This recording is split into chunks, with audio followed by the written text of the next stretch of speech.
Voilà en plus clair. Comment ça marche?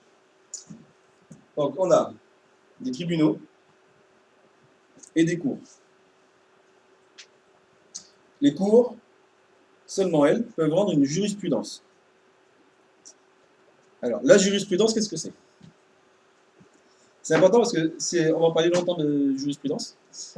C'est la manière dont les juges ont interprété la loi.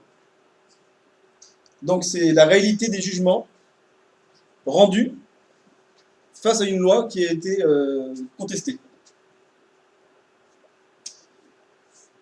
Donc, c'est une précision de la loi, en fait. Vous voyez, la loi prévoit des cas, et les juges sont mis face à des cas, ils disent, ben, dans ce cas-là, on va plutôt prendre ça comme argument que celui-là. Donc ça, c'est des décisions que les avocats peuvent signaler à un autre juge pour dire, oui, mais vous savez, la cour d'appel de machin, tel jour, tel jugement, a dit que. Bon, ça marche une fois sur deux. Par contre, quand la cour de cassation a pris une décision, ou le Conseil d'État, alors là, c'est applicable partout. Hein. C'est la jurisprudence officielle. Et tous les tribunaux qui sont face à un même cas se sont pris de juger pareil. Après, la complexité, c'est que le cas soit le même. Dans quel cas il peut... Bah, tous les cas. Parce que la justice, il n'y a pas un domaine de la vie qui ne soit pas concerné par une réglementation ou une loi. Et à chaque type de domaine, il y a un tribunal spécialisé. Ouais. J'ai une question. En gros, ce que vous expliquez là, c'est que, imaginons, j'ai un problème avec mon employeur, on va au tribunal, si ça va, si la femme ne va pas, je peux faire appel à la cour d'appel. Tu peux faire appel. Et après, la cour de cassation, ça va toujours pas. Alors, la cour de cassation ne juge pas en droit, mais ne juge pas en fait, mais en droit. Ça veut dire que les faits sont étudiés par le tribunal, le conseil des prud'hommes en l'occurrence pour le contrat du travail, par la chambre sociale de la cour d'appel. Eux, ils vérifient les faits et ils vont juger sur les faits. La cour de cassation, elle va juste vérifier que le droit ait été appliqué. C'est-à-dire que le juge a respecté la loi. Et s'il n'a pas respecté la loi? S'il n'a pas respecté la loi, il casse le jugement et il renvoie en appel. Ok. Alors, ce ne sera pas la même cour d'appel. En général, ils mettent dans une autre juridiction. Et là, c'est le dernier. Bon, après, on peut toujours faire appel à la cassation, machin, mais à un moment donné, ça s'arrête quand même. Bon, bah, ça ne peut pas être infini. Il y a des affaires qui durent 10 ans ou 15 ans, hein, mais à un moment donné, voilà. Quand la cour de cassation dit, bah, écoutez, le droit a été rendu, la décision est conforme aux lois, terminé. Hein. C'est plus négociable derrière. Si la cour de cassation dit, oui, le juge n'a pas respecté la loi, et notamment le code de procédure pénale, ou civile, eh ben, je renvoie à la cour d'appel qui va prendre une nouvelle décision, qui peut être la même que le tribunal de base. Et qu'est-ce que le juge qui ne va pas respecter la règle a? Rien. Rien pour lui. Mais ça arrive fréquemment, ça renvoie comme ça la cour d'appel, la cassation, c'est rare quand même. Oui, parce c'est de plus en plus rare quand même. Mais en fait, c'est sur des subtilités à chaque fois. Hein. Voilà, parce que le code de procédure pénale, il est à peu près aussi grand que le code civil. Donc le juge est censé le connaître par cœur, évidemment. Mais il peut y avoir toujours une erreur. On est humain. Parce que le juge, il juge par rapport aux avocats et ces choses-là, par les choses qui ont été faites et la défense et ça. Oui. Du coup, quand je veux dire, c'est un choix personnel quelque part, mis à part les lois et tout ça, c'est lui qui va choisir sur la situation. Et ben il va arbitrer. Oui, voilà, c'est ça. Parce que souvent, s'il y a procès, c'est qu'il y a une confrontation de deux points de vue qui ne sont pas forcément faux. Oui. Alors vous verrez dans les cas de jurisprudence que j'ai mis, maintenant l'employeur n'a rien respecté du tout, il se fait avoir complètement. Il écrit sur le contrat de travail contrat de durée déterminée, le contenu c'est un CEE, il manque les mentions obligatoires dans le contrat pour faire un CEE, requalification en CDI, hein. Ça a été radical, et au conseil du prud'homme et à la chambre sociale. Hein. Deux fois le même jugement, dans ce cas-là, il n'y a pas de cassation. Si le droit a été respecté. Mais la cour d'appel, deux fois le même truc, Alors, la cour d'appel peut aussi alléger ou augmenter la peine.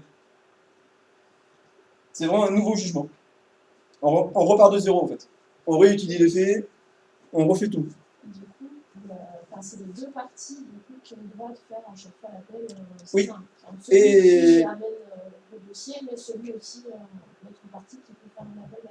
Et le procureur, en plus. Par exemple, sur une cour d'assises, alors la cour d'assises, donc c'est un tribunal, c'est un peu un piège ça. Parce que c'est une cour, mais elle ne rend pas de jurisprudence. Elle. La jurisprudence, c'est en deuxième instance. Sur une cour d'assises, donc c'est l'État contre une personne, jugée pour crime. Et donc là, dans ce cas, c'est le procureur qui, c'est soit le condamné, soit le procureur qui va faire appel. Si la décision paraît trop légère au procureur, il y a des chances qu'il fasse appel. Si la peine paraît trop lourde à la victime, quoi, au meurtrier, au criminel, il y a des chances qu'il fasse appel. Donc là, on refait un jugement. Ça reprend des années. Alors, dans les tribunaux spécialisés, on voit pas très bien. Hein. Donc, conseil du prud'homme. Non, en fait, j'ai tout prévu, je vais pas le faire là. Alors, les tribunaux en matière pénale. Tribunal de police, tribunal correctionnel, cour d'assises.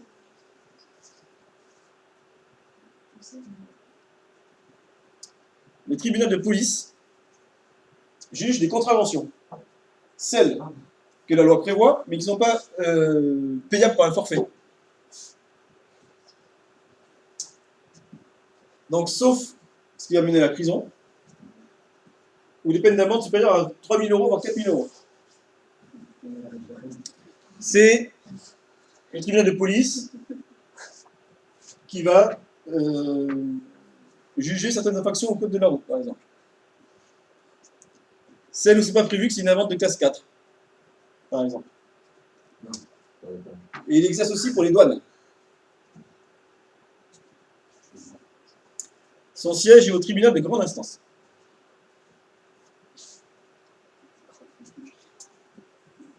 Alors, contravention, délit, crime, vous faites la différence ou pas?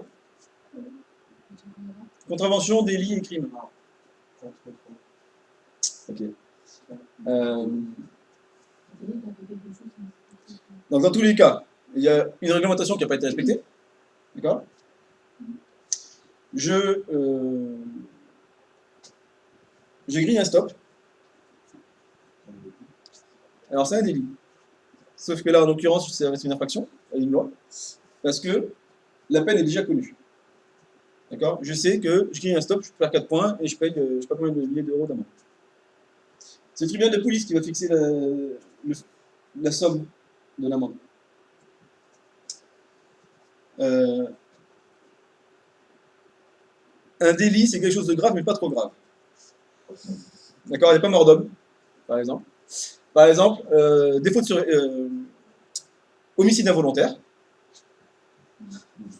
L'homicide involontaire n'est pas jugé par la cour d'assises. Et non, c'est pas un crime, c'est un délit. Tu risques que 3 ans de prison. Pour vous, c'est quoi le Oui, parce que c'est pas vous, c'est pas. Il n'y a pas de volonté derrière. C'est par accident. Oui, il y a mort d'homme. Oui, Il il y a mort d'homme, mais c'est pas un meurtre.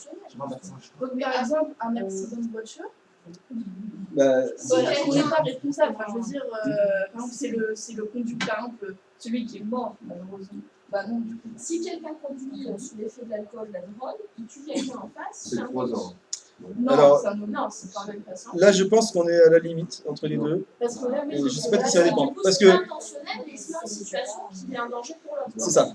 Ah, En fait, c'est pas intentionnel, mais il y a des matières aggravantes C'est ça. qui augmentent sa responsabilité en fait. Bah oui, mais c'est la même chose, c'est la même peine. Mais je pense qu'effectivement, comme c'est pas un crime, Ouais, c'est pas on reste au intentionnel, tribunal c'est correctionnel. Mais il a des substances illicites. Oui, mais ça, c'est pareil. Se droguer, c'est pas un crime en soi. C'est un délit, oui, ça. Ce qui est un crime, c'est de vendre de la drogue. Et encore. Même pas sûr. Le dealer, c'est correctionnel aussi. Hein.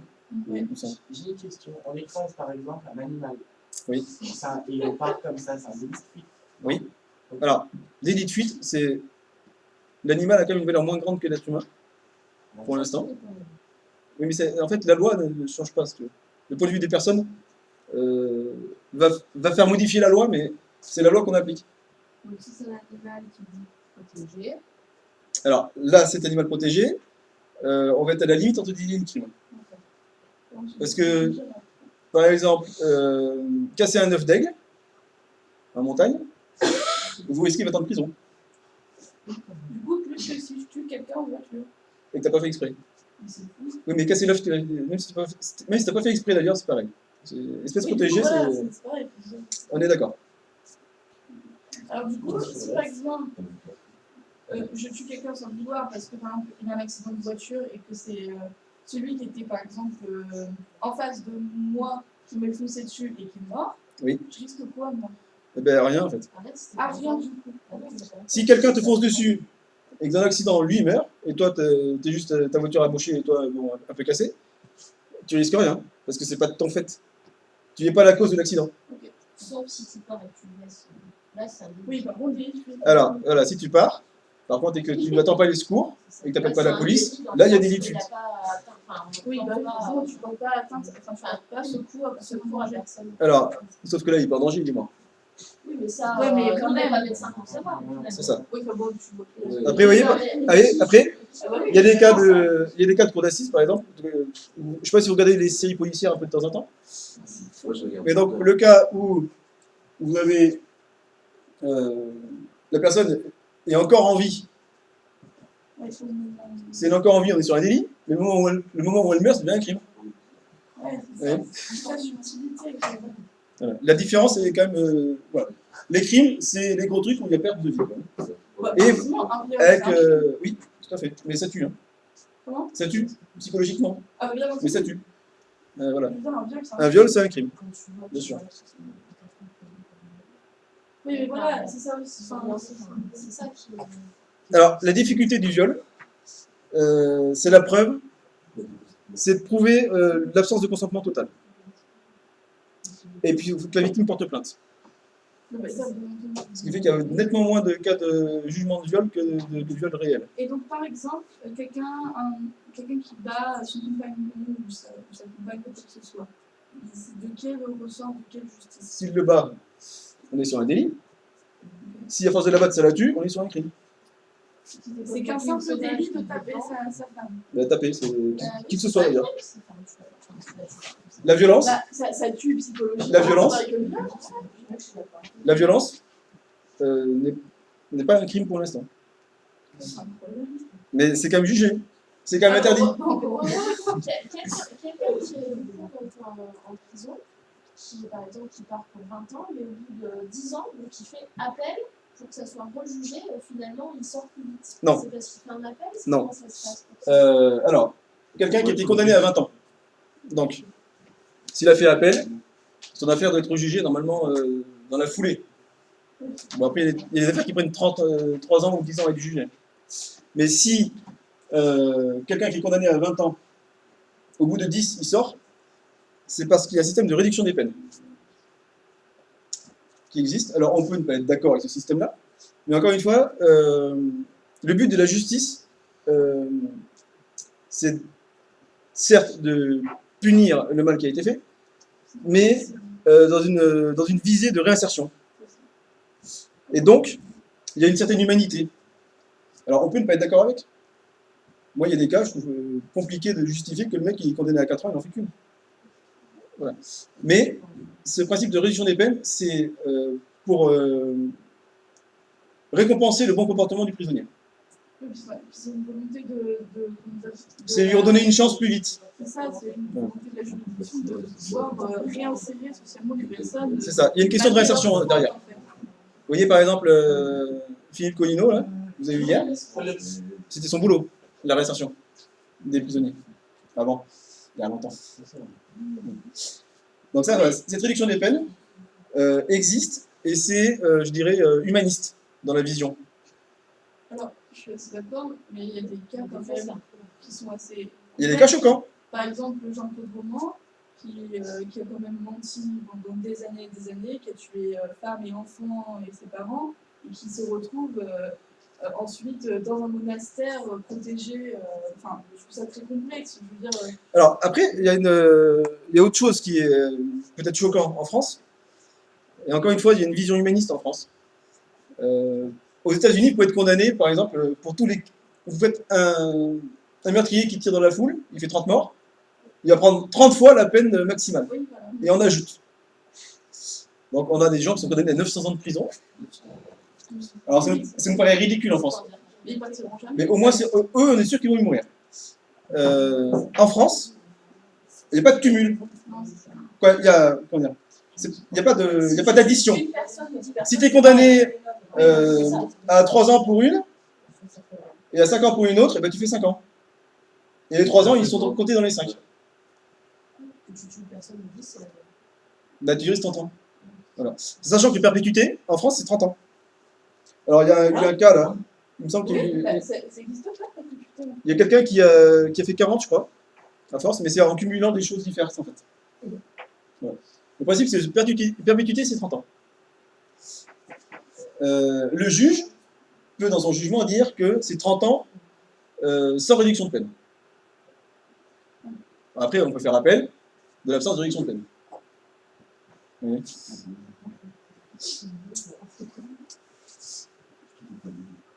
Donc, tribunal correctionnel, moins de 10 ans de prison. Et des amendes d'un moins de 3 750 €. Donc, un délit, c'est une infraction punie d'une peine d'emprisonnement d'au moins 3 750 €. Quoi, d'une peine d'emprisonnement ou d'une amende? J'ai une question. Ouais. Pour les amendes, ça peut aller. Après, je parle. Bah, là, du coup, on est sur les informations d'infraction. Mais je vais parler. En fait, surtout, en fait, ça peut aller jusqu'à combien les amendes? C'est C'est aucun plafond. quasiment, il n'y a pas de plafond vraiment. Tu vois, par exemple, quand Google se prend une amende pour non-concurrence, ça peut aller à des millions. Et du coup, ils vont où ces sous? Alors ça, c'est une bonne question, je ne sais pas. A priori, où vont les sous des amendes? Eh ben, dans la poche de l'État. Hein. Ça va au budget de l'État. Comme quand tu payes une amende de contravention routière. Ça va au trésor public. Bah, ça va à l'État. Quoi. Et après, du coup, l'État en fait quoi Eh ben, ça dépend de son budget. Il est réparti dans les budgets qu'il veut. Après, il y a peut-être qu'il y a des obligations de le mettre dans l'insertion, tu vois, je sais pas du Et tout. on peut demander à qui pour savoir ça? Il faudrait fouiller le site du ministère de la Justice déjà, pour savoir, parce que je pense que c'est une question qui doit être. Ça doit être dans la foire aux questions quelque part, tu vois. Parce que t'es pas le seul à te demander où est-ce que ça va se temps. Donc il y a des chances qu'il y ait des réponses.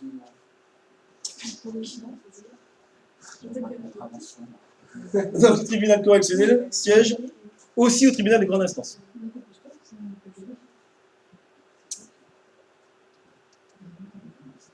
La cour d'assises. Donc pour les crimes.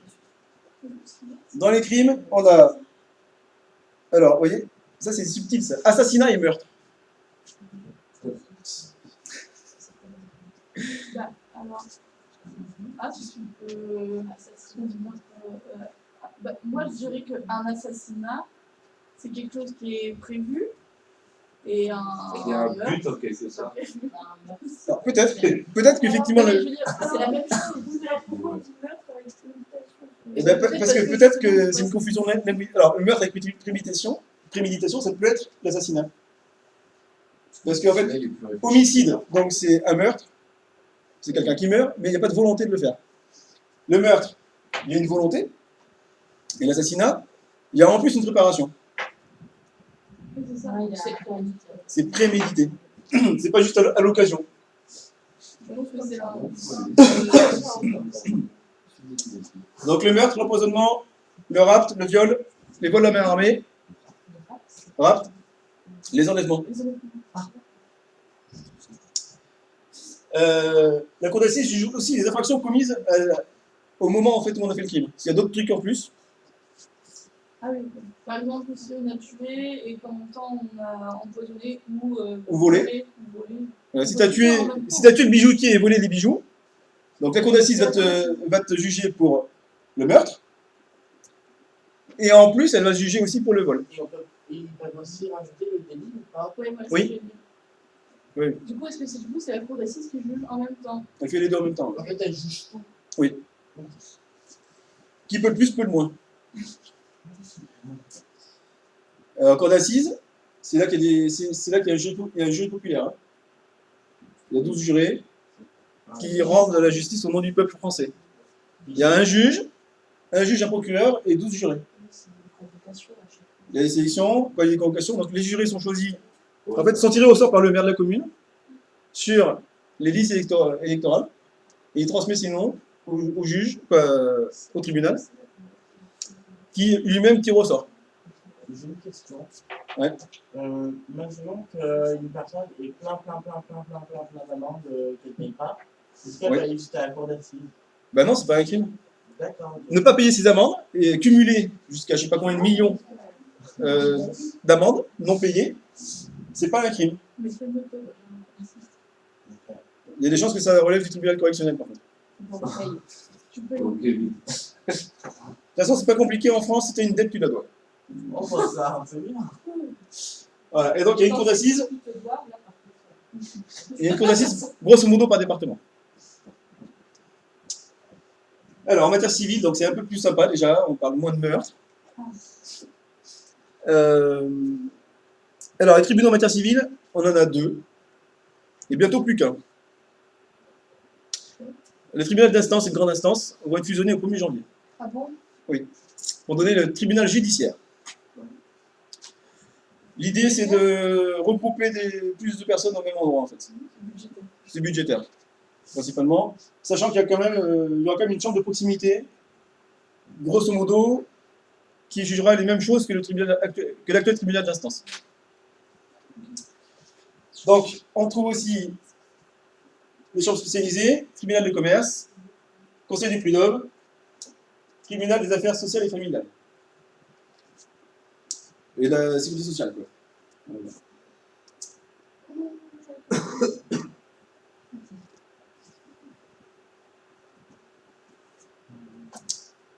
Donc la distinction entre tribunal d'instance et grande instance, en fait, c'est des sous. C'est une question de somme maximum. Moins de 10 000 euros, tribunal d'instance, plus de 10 000 euros, grande instance. On va faire simple. Dans les tribunaux, il y en a vraiment un par département ou c'est pas un pour la France? Alors, les tribunaux, il y en a au moins un par département. Il peut y en avoir plus d'un par département, ça dépend. Tu vois, le tribunal d'instance, il y en a 3 ou 4 par département. Alors que le tribunal de grande instance, il n'y en a qu'un ou 2. La cour d'appel, elle est plutôt au niveau régional. À Clermont, c'est la cour d'appel de Rion. Mais la cour de cassation, pour le coup, il n'y en a qu'une. Elle est où cette... À Paris. Ok, très bien. Il n'y a que celle-là. Ah oui. Et il y en a dans les autres pays, du coup? Aucune idée. Mais je pense que le principe de base d'avoir premier jugement, deuxième jugement et vérification du droit, ça paraît logique que ce soit appliqué ailleurs aussi. D'accord. C'est bon?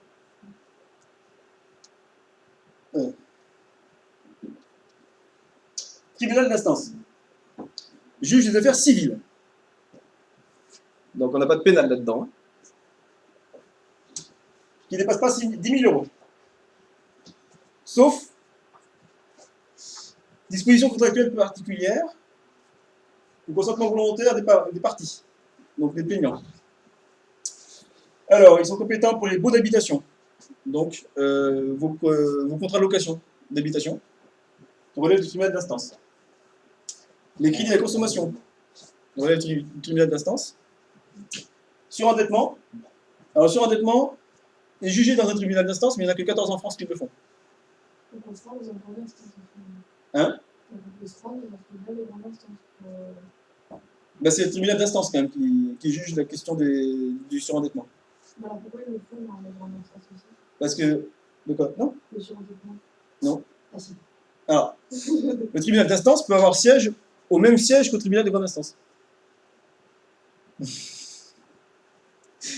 Tout comme la cour d'assises peut être au même siège que le tribunal de grande instance. Donc en fait, si dans notre ville, on n'a pas de tribunal de grande instance, on a une obligation sur un bâtiment, on sera en grande instance. Bah, le lieu, c'est le tribunal de grande instance, mais ce qui va siéger, c'est le tribunal d'instance. D'accord. C'est comme quand tu vas dans une école travailler pour faire du périscolaire. Tu vas dans une école, mais pas pour enseigner. Saisie et cession des rémunérations du travail. Donc, par exemple, vous n'avez pas payé les impôts. La saisie de ce que vous devez aux impôts, voilà le tribunal d'instance. Et c'est auprès du tribunal d'instance que vous pouvez dire oui, mais cette saisie-là, vous n'avez pas le droit de la faire. C'est une plainte, hein, qui est quand même jugée. Donc, voilà. Vous m'avez saisi 10 000 euros, mais mes revenus sont que ceux de la CAF. Ceux-là, vous n'avez pas le droit de les prendre. Donc, on passe en jugement. C'est des choses assez rapides à juger, ça. Certains litiges en cas de contestation d'élection, nationale ou professionnelle, et le juge des tutelles. Donc la tutelle, c'est des personnes qui demandent qu'une autre personne soit rendue incapable de ses actes. C'est-à-dire que une personne sous tutelle, c'est quelqu'un qui a perdu la boule, en général, ou qui est handicapé mental, dans l'idée, en fait, que ses dépenses et ses décisions soient vérifiées par quelqu'un d'autre. Donc, évidemment, ça ne se fait pas comme ça. Le juge des tutelles, il fait gaffe quand même. Donc, d'abord, à la personne à qui il va te donner la tutelle, et ensuite, vérifier que la personne est effectivement pas apte à s'occuper d'elle-même. Et pour les tutelles, par exemple, est-ce que vous savez si c'est des professionnels, ça peut être vraiment... En général, on essaie de prendre dans la famille quand même, si c'est pas trop compliqué. Après, il y a des professionnels. Après, il y a la curatelle aussi. Alors, la curatelle, c'est plus allégé. Voilà. La curatelle, c'est en fait qu'il faut que le curateur signe l'accord pour que. C'est-à-dire que la personne n'a pas perdu totalement ses droits, quoi. Mais il y a juste un petit coup de visa du curateur. Et donc en France, on a 307 tribunaux d'instance. Donc si vous comptez par département, vous voyez, on a quasiment 3 par département. Des tribunaux d'instance. Tribunal des grandes instances. Alors, compétences exclusives pour le droit familial, le droit immobilier, les questions de propriété, littéraire, artistique et industrielle, les procédures collectives, liquidation de redressement judiciaire, ce qui concerne les sociétés civiles, les baux commerciaux, donc ça c'est les contrats de location de local de commerce, les assurances, à condition qu'elles ne soient pas des personnes de travaillant dans le domaine de l'agriculture, parce que l'agriculture a un régime tout à fait particulier surtout. C'est la MSA, qui est leur CAF, qui est leur sécurité sociale, et ils ont un juge aux affaires agricoles en fait. Les contestations relatives à la preuve littéraire. Par exemple, j'ai écrit un livre, je vois que 6 mois après, il se fait des copies qui ne sont pas avec un autre auteur que moi. Donc là, il y a une contestation littéraire. Vous voyez. Savoir qui est le premier à avoir écrit le livre. Les sanctions disciplinaires contre l'officier public et ministériel. Alors, ça peut être un juge, parce qu'il peut y avoir des juges qui ont quand même des soucis. Ça arrive. Officier public, notaire, huissier, qui est l'autre? Ça ne me vient plus. Et les exéquatours. Alors, c'est un mot latin. L'idée, c'est de faire exécuter les peines qui ont été prononcées à l'étranger en France. Je prends l'exemple d'un Français qui a été condamné pour trafic de drogue en Thaïlande. Bon, il a réussi à se faire, à pas faire la prison en Thaïlande, donc c'est vachement rare. Ni à se faire tuer d'ailleurs, parce que là-bas c'est un crime, donc c'est la peine de mort normalement. Donc l'exéquatur en fait c'est de se rendre équivalent le jugement qui a été donné pour qu'il soit exécuté en France. Ok. Par exemple, j'ai un tribunal arménien qui, en Arménie, j'ai été condamné à 10 ans de prison. Eh bien, l'exécuteur, c'est que j'arrive en France, le tribunal me dit bah, écoutez, vos 10 ans de prison, vous avez fait 2 déjà là-bas, il reste 8. Vous allez faire. Bah oui. Mais quand c'est la peine de mort, par exemple, qui est prononcée, Alors- comment ça se passe? Parce que La peine de mort en France n'existe pas, quoi plus. Et donc justement, il y a Dans ces cas-là, on va tomber plutôt sur du perpétuité. Et alors, par exemple, parce que justement, par exemple, il y a des, si, comme vous dites, là-bas, le trafic de drogue, c'est un crime. Bon, Donc il est condamné à mort. Du coup, il va venir en France, sachant que chez nous, ça, c'est pas gagné. c'est un délit. En général, les condamnés à mort en Thaïlande, ils meurent en Thaïlande. Oui. Mais, oui. Et est-ce que justement, il n'y a pas, quand c'est comme ça, quand c'est quelqu'un de l'étranger et qu'on n'a pas la même, comment dire, Les mêmes peines, pas la même, les mêmes délits. Ouais. Ouais. C'est Du ça. coup, ça doit être complexe à ce moment-là, parce que si c'est considéré comme un crime chez eux, Bah, typiquement, vous avez entendu parler du gouvernement espagnol, là du gouvernement de Catalogne où le chef du gouvernement de Catalogne s'est expatrié en Suisse. Parce qu'en Espagne, il est accusé de trahison, je crois, ou je ne sais plus quoi. Et c'est un crime qui, dans la loi belge, n'existe pas. Ils n'ont aucun équivalent. Donc, la condamnation qu'il a eue en Espagne n'est pas applicable là où il est. Parce qu'ils n'ont pas le texte qui va avec. donc il peut s'expatrier là-bas et Ben, c'est- il va avoir... Pourquoi tu crois qu'il était là-bas? C'est un garçon intelligent. Alors, par contre, que fait l'Espagne?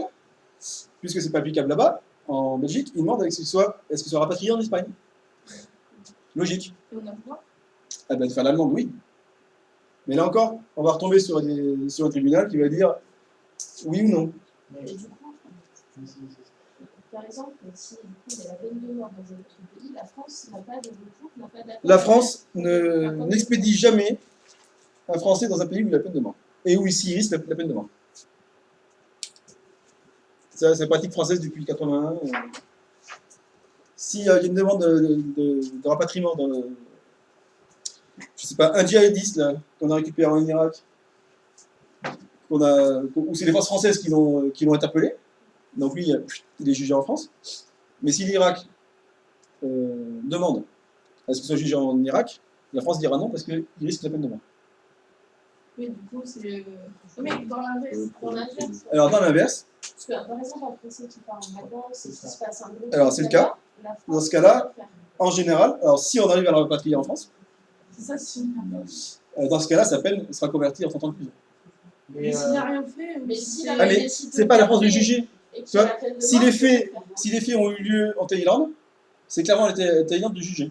D'accord, et la France. Parce que la France n'a pas les moyens de savoir ce qui s'est passé en vrai. Ok. Tu peux pas révoquer un jugement qui a été mis par la justice étrangère. mais la famille ne peut pas faire demander un rapatriement parce que c'est pas. La famille peut le demander.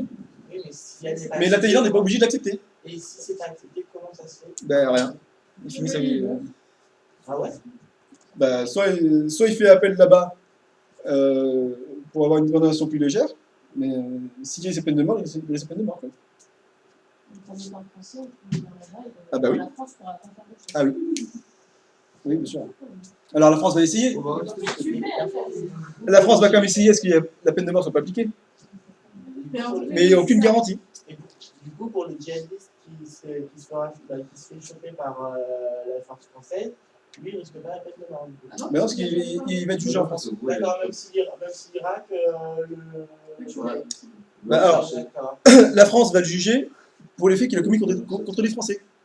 Si les forces spéciales françaises l'arrêtent, c'est parce qu'il a commis un crime en France.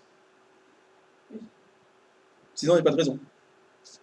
Et sinon, s'ils sont juste arrêtés par force spéciale française, mais qu'il n'y a pas de plainte contre lui par la France, il est remis au pays d'origine. Ok. Ah ok, d'accord. Il est remis à l'Irak, qui va juger avec sa loi irakienne. Parce que par exemple, imaginons qu'on ait un djihadiste en France qui nous a fait, du coup, qui en a fait en Espagne. Du coup, si l'Espagne vient l'attraper en France, Alors, elle ne peut pas venir l'attraper. oui, mais c'est Il peut y avoir que, ça marche par des demandes si tu veux, c'est la justice espagnole qui va demander à la justice française que monsieur machin se présente à la justice espagnole. il le fait pas. De quoi? S'il se présente pas. Ouais. Ah ben là, dans ce cas-là, il y a un mandat d'arrêt international et il va être arrêté En par toute France, force de police partout dans le monde. Hein? Et en particulier en Espagne. En France, mais il va être rapatrié. Ou en Belgique, hein, ça dépend où il est arrêté. Mais... S'il y a un mandat d'arrêt international qui a été émis par Interpol, notamment, Interpol, c'est l'outil de coordination de toutes les polices du monde. Alors pour l'Europe, on a Europol. Donc Interpol est fondé à Lyon, hein. Ils sont en France. Donc s'il y a un mandat d'arrêt international qui est émis par un tribunal, c'est Interpol qui va l'exécuter. Et donc, La personne est trouvée, expédiée au juge qui l'a demandé en premier. voilà, c'est ça. Ce que je vais dire, du coup, si par exemple, je sais pas, il y a un crime qui a été commis en France, soit un djihadiste ou pas, enfin n'importe qui, même si c'était un espagnol, par exemple, qui vient de tuer, je sais pas, 3 personnes, du coup, il y a un mandat d'arrêt qui est exécuté sur lui parce que, je sais pas, il est parti au Venezuela, etc. Si c'est la France qui a demandé à ce qu'il soit retrouvé, quand il est retrouvé au Venezuela, il est remis en France. Alors il y a toute une procédure, mais oui. Au final, oui. Même si l'espagnol. Il y a eu un cas là, avec les djihadistes qui ont tué à Paris, là, Oui. où, c'était il n'y a pas longtemps d'ailleurs, donc ils sont partis en Belgique, ils ont tué en Belgique, on les a rechopés en France, et donc eux ils ont été jugés en Belgique pour la partie belge, mais en France pour la partie française. Et le tribunal était, on avait mis l'affaire à juger au tribunal de Lille, pour que ce soit proche, justement, géographiquement, mais... Alors, du coup, dans ces cas-là, dans ce cas où un djihadiste a tué en Belgique, du coup, il y a une peine qui est prononcée. Par exemple, je ne sais pas comment la loi belge est, mais admettons comme chez nous, perpétuité de 30 ans. Est-ce que du coup, quand il sera jugé aussi chez nous parce qu'il aura tué, est-ce que du coup il aura 30 ans aussi? Est-ce que c'est. J'ai pas la réponse. Ouais, ok. Je sais pas. Est-ce qu'il fait 60 ans ou est-ce qu'il fait les 30 ans? C'est deux crimes différents, mais je pense qu'on n'est pas aux États-Unis, quoi. Oui, c'est ça. Donc 30 ans, c'est 30 ans. 30 ans et alors, est-ce qu'après, par exemple, après les 30 ans, il peut y avoir une seconde condamnation ou bien, je sais que. Alors, je sais plus. On peut pas être condamné 2 fois pour la même chose. Ok. Donc, il ne peut pas y avoir prolongation de peine. Non, donc il y a un nouveau crime. Ok. Il faut qu'on les juge plus tard pour un autre crime. Oui, ok, d'accord. Et par exemple, parce qu'il me semble que c'est déjà arrivé, alors je ne sais plus lequel c'était, mais un meurtrier français qui arrivait au bout de sa peine et qui du coup ne voulait pas sortir parce qu'il avait peur, Ouais. bah, forcément, je ne sais plus lequel c'était, mais enfin, c'était un. C'est celui qui a fait une quarantaine d'années, je crois. Et du coup, oui, voilà, et du coup, est-ce qu'on a le droit de le garder? Ben non. Ben non, sa peine est finie. Ok. Alors par contre, effectivement, il y a une tendance, il faut bien le dire, mais ceux qui ont passé beaucoup de temps en prison, malheureusement, ils ont une tendance à vouloir y retourner. C'est-à-dire qu'ils sont libérés, dans la foulée, ils font un nouveau crime, ils y retournent. Parce qu'effectivement, il y a une question de... C'était bien. Ouais, t'as vécu 30 ans C'est ça. dans une prison. Je sais pas si t'imagines, t'es rentré en prison, les machines à laver, ça commençait à peine. Ouais. Tu sors de prison, on est à Internet, quasiment à la 5G. C'est compliqué de vivre dans un nouveau monde quand même. Donc les services d'insertion pénitentiaire essayent de faire le boulot, mais voilà, tu peux pas empêcher la peur de l'être humain de l'inconnu complet. Bien sûr. Voilà. Et par cette peur de l'inconnu, certains prisonniers de longue date ont une tendance à vouloir retourner dans le connu. Et est-ce que tu dis qu'il y a une protection judiciaire à ce niveau-là, puisque par exemple, des personnes voudraient leur mal, puisqu'ils ont tué, etc., enfin, ils parlent partout, et du coup vont vouloir s'en prendre à eux. Est-ce qu'ils ont droit Aucune idée. à une protection? Je sais pas. Je sais que la France a mis en place un programme de protection des témoins, un peu équivalent aux États-Unis, Oui, en effet. il me semble. Après, tu vois, voilà, typiquement, là, ça serait le cas la police qui démantèle un trafic de drogue à partir des informations données par un des gars concernés par le trafic. Donc là, on est sur une protection de témoins. Oui, tout à fait. Moi, je parle vraiment du meurtrier. Et j'en ai aucune idée. Imaginons Jean-Claude Roman, et quand il est J'en ai aucune idée. sorti, bon, il a été protégé d'une certaine manière en Oui. étant dans ce monastère, mais s'il était retourné à la vie normale, entre guillemets, il a le droit à l'anonymat, enfin, il a le droit Il peut pas être à- anonyme, Oui, mais il a le droit de changer de nom, tout ça. je pense. Et est-ce que du coup, est-ce qu'il a le droit à une certaine protection pour personne sans criminel? Ben non. Mais, Parce que ceux qui en font droit à lui, ils seront jugés. Oui, derrière, oui, mais tout à fait. j'ai Ouais. une autre question. La justice, du coup, elle est censée être plus forte et plus juste en soi. Oui, ça paraît. Donc, en fait, après, c'est dans les pays au Mexique, le fils d'El Chapo, il a été attrapé Mhm. et qu'il a été libéré derrière par les forces de son père, en quelque sorte. Mhm. Et ben, je veux dire, c'est comment on peut gérer une situation alors que la justice est censée être un peu. T'as des tas de gens qui grillent les feux rouges et ils ont jamais de problème. T'as des mecs chez moi, et c'est une rue qui est limitée à 30 à l'heure, et là ils sont à 50 ou 70 dessus. Ça m'énerve. Je trouve ça injuste et dangereux. Mais tant qu'il n'y a pas un radar qui les met, la justice, pour qu'elle puisse agir, faut qu'il y ait quelque chose qui fasse que la personne soit prise. Alors après, la justice mexicaine, quand ils vont retrouver tous les collègues du papa, de Chapeau et du fils, crois-moi, ils vont tous aller en prison. En attendant, faut qu'ils les retrouvent. Sachant que c'est compliqué parce que c'est les dealers de drogue au Mexique, ils sont puissants. Quoi. Oui. Ouais. Mais toi, il y a plein d'infractions qu'on voit, qu'on commet nous-mêmes. Hein. Non, mais quand on voit que les gars. Moi, quand je suis pressé et que je suis à 60 sur la route, bah, je suis en infraction. Je sais. Bah, je me fais choper. Je me fais choper. Quelque part, je vais pas en vouloir. Quoi, tu vois. Je sais ce que je fais. Je connais le code de la route. Oui, c'est sûr, mais oui, je comprends. Ouais. Mais ça Donc je sais que je prends le risque. Avec le sang. Des fois ça marche, des fois ça ne marche pas. Prendre le bus sans avoir composé son ticket en pariant qu'il n'y aura pas de contrôleur. Ben, pas de bol aujourd'hui, il y en a un. Ben, t'assumes. C'est un fait, quoi, tu l'as fait. Hein. Tu payes ton amende et voilà. Je me gare sans payer de parking. Et pour une fois, il y a la police qui passe, poum. C'est juste. Et il me s'est fait prendre. Ben, il y a des tas de fois où j'ai pas été pris. Et j'ai peut-être même conclu que c'était moins cher de payer l'amende que de payer le parking. Tellement je me fais prendre souvent. Tu vois. pas Aurélie. Ça, c'est moi. Ça. On y retourne? Non. On va se faire une pause. Il est 10h30. Ah, merci. On va se faire une pause.